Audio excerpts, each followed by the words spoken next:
Hello friends, welcome to Insights ICANN initiative. In today's topic, we are going to discuss about one important term, that is a global south.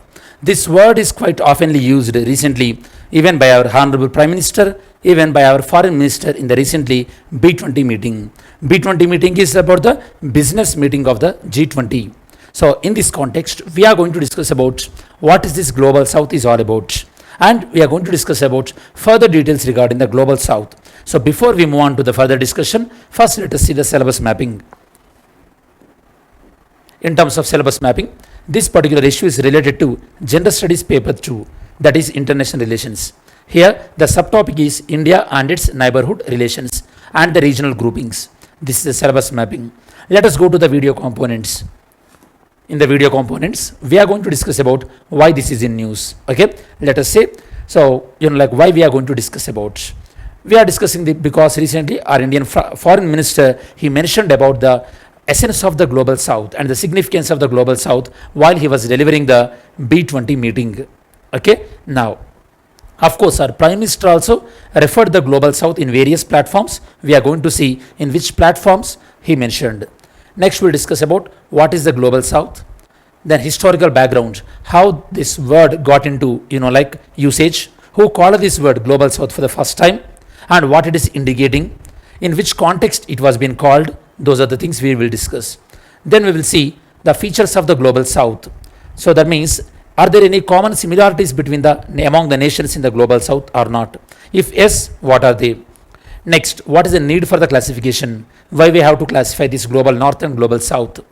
And we will discuss about what are the challenges facing by the nations present in the global south among these countries. And finally, why why global south is important to India and how India is contributing to the global south. Why India is important to global south. That also we are going to discuss. So these are the video components we are going to discuss. First, let us see the world map.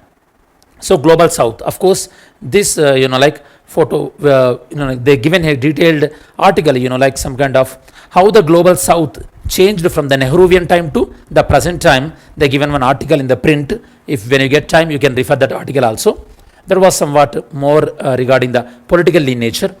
Generally, global south, it represents, okay, it's it's a like imaginary line. It is representing the global south. It is not geographical in nature, because two major countries in the global south, such as India and China, both are present in the northern hemisphere only.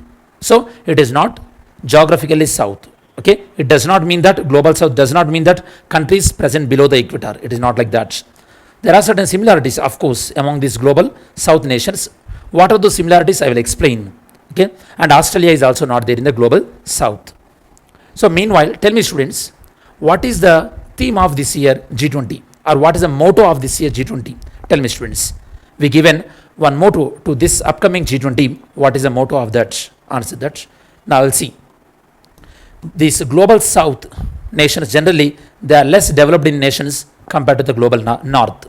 So this global south is an imaginary line between the developed nations and underdeveloped or developing nations. Now let us see why it is in news. First, our external affairs minister, Honorable Subramanian Jaishankar, while he was addressing the B20 meeting, he was referring that now the G20 also need to give a lot of importance to the global south, because without the development of global south, there is no development of the world economy. In this context, he was saying that because of the COVID pandemic, as well as because of the war between the Russia and Ukraine, and because of the trade war between the China and USA, there are a lot of trade disruptions are going on. In this context, there is a need that there is a realignment in the world is required. That means the countries which suffered because of lack of development or because of lack of industrialization, those countries need to be helped by the developed nations. So indirectly he was referring that global south countries, they should get assistance in terms of various domains. Let's see. Now he was saying that global south no longer be at the mercy of the global north. Actually, what he was referring, generally global south countries, they are seeing as a consumers, whereas global north countries, they are seeing as a producers, especially in terms of the goods. Okay, of course nowadays in countries like China, India also becoming manufacturing hubs. But still, global north is giving an impression that they are on the production side because they catch up with the industrialization very early compared to the global south. That has to be changed. So the production lines have to be established in global south. That was here Jaishankar Subramaniam was referring.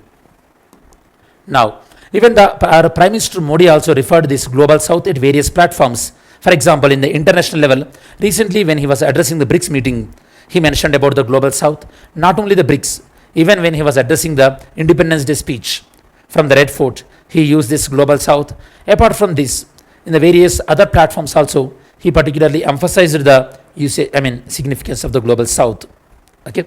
Now, Professor Subramanian Jaishankar, while he was in B20 summit, he was saying that the world economy needed more diversified and more democratic re-globalization. Now the development is majorly concentrated with only few developed nations, that is global north. It has to be redistributed, re-diversified, and global south merely reduced as a consumer rather than the producer. That has to be changed. And G20, the main objective of the G20 is what? To promote economic growth, and this can be possible only when you are addressing the concerns of the global south. That is what Jaishankar was saying about. And mainly he was saying that some kind in terms of investment, trade, technology, in terms of these aspects, there must be a justification has to be done to the global south. So investment has to be diversified. Investments have to be spread to the global south countries. Technology transfer has to be there. Okay, even we know that students, even India is struggling to have its own technology in terms of the fighter jets. Even African countries, they are suffering due to the lack of technology in terms of the renewable energy. So while addressing these things, Jaishankar Subramanian was saying that investments, trade, technology, these things have to be directed towards the global south so that the global growth, equitable growth can be achieved. Okay. Next, what is global south? Generally, global south are the group of countries. Okay, they commonly referred, these are the developing or less developed or underdeveloped countries, and these are the countries, they are not subscribed, majority of these countries not subscribed either to the capitalist countries, capitalism or socialism. Of course, except a few countries in South America and except China, rest of the countries, they were not subscribed to either the capitalism or socialism. And majority of these countries are present in South America, Africa and Asia. These are mainly developing and underdeveloped countries, whereas the other side, developed countries, they represent global north. This global north also includes the Australia and New Zealand. They represent the rich nations. And historical background.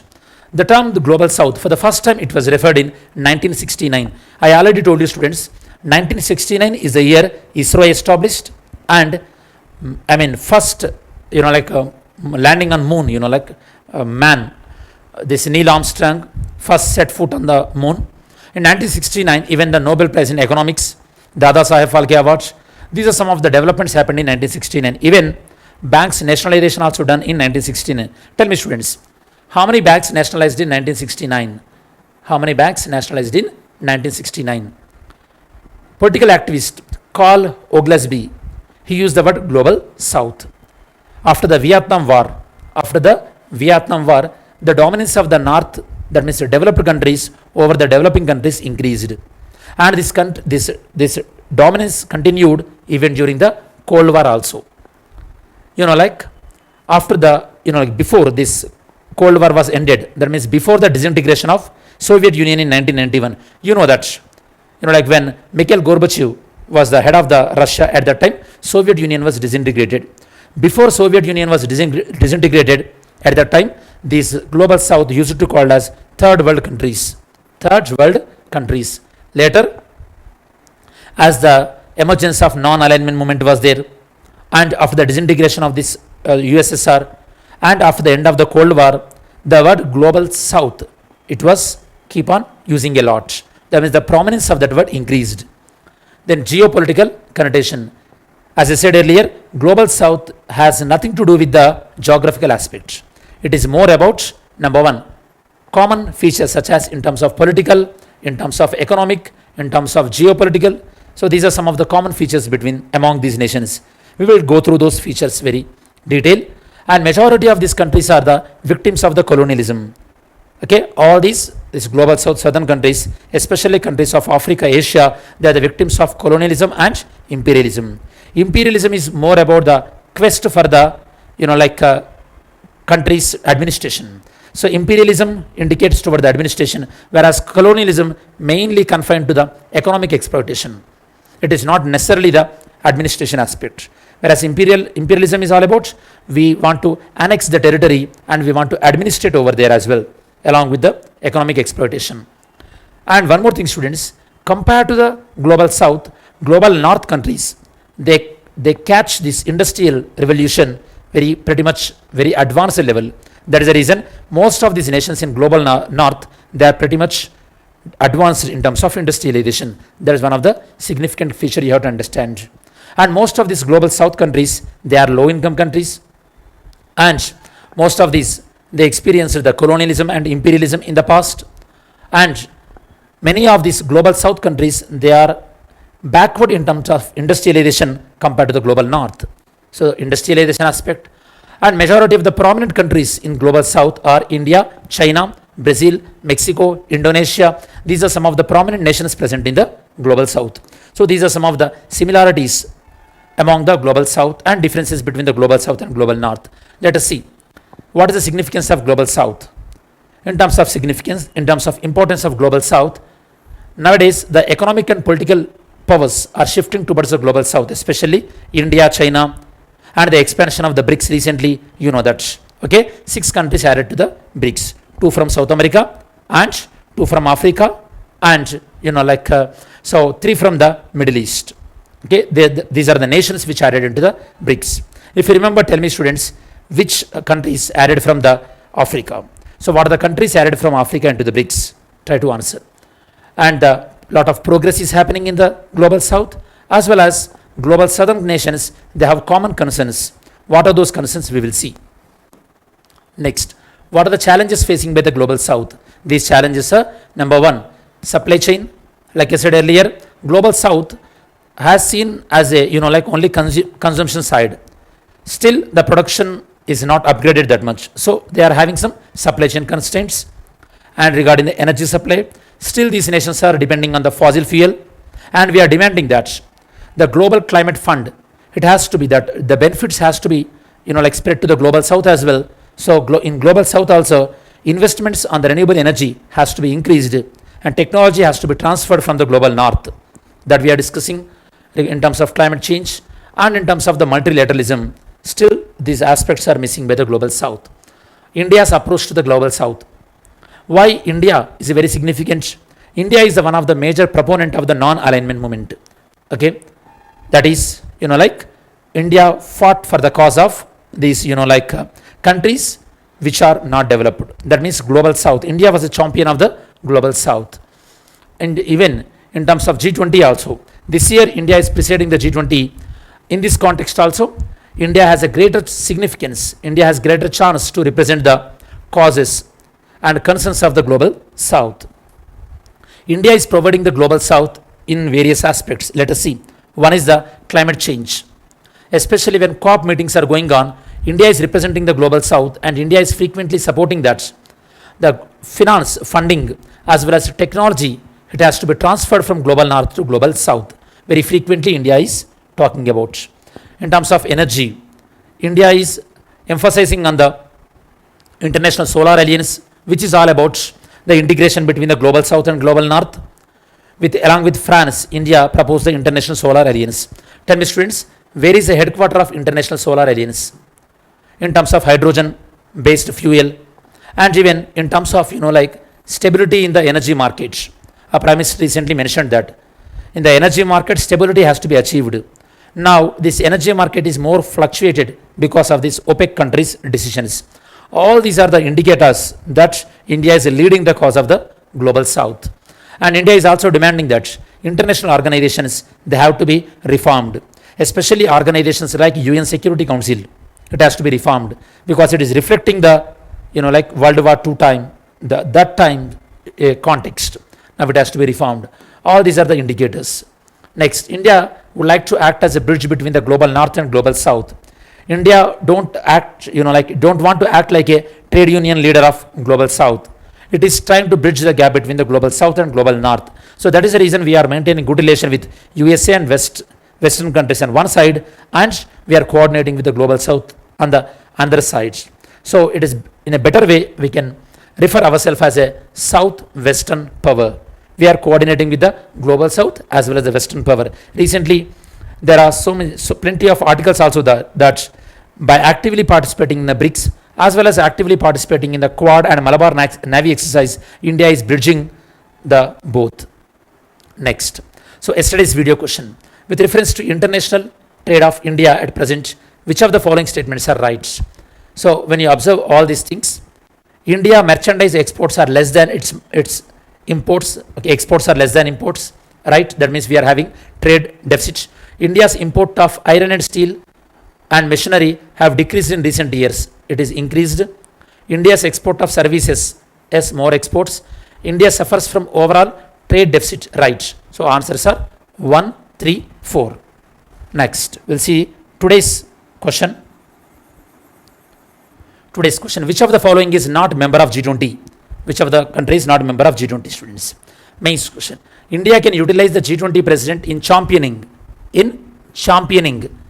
the cause of the global south, as well as India can utilize this opportunity to bridge the gap between the global north and global south. Explain. So this is the main question. As we reach to the end of the video, let us summarize once.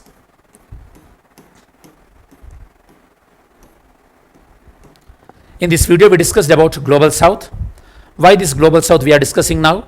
We referred Jaishankar Subramaniam remarks, and of course global south mentioning by our Prime Minister, how this word got evolved, the significance of global south after the disintegration of USSR, then what are the common features among the nations in global south, challenges facing by the global south, and why India is very significant to global south, and how India is acting as a bridge between the global south and global north. This is the detailed analysis regarding the global south.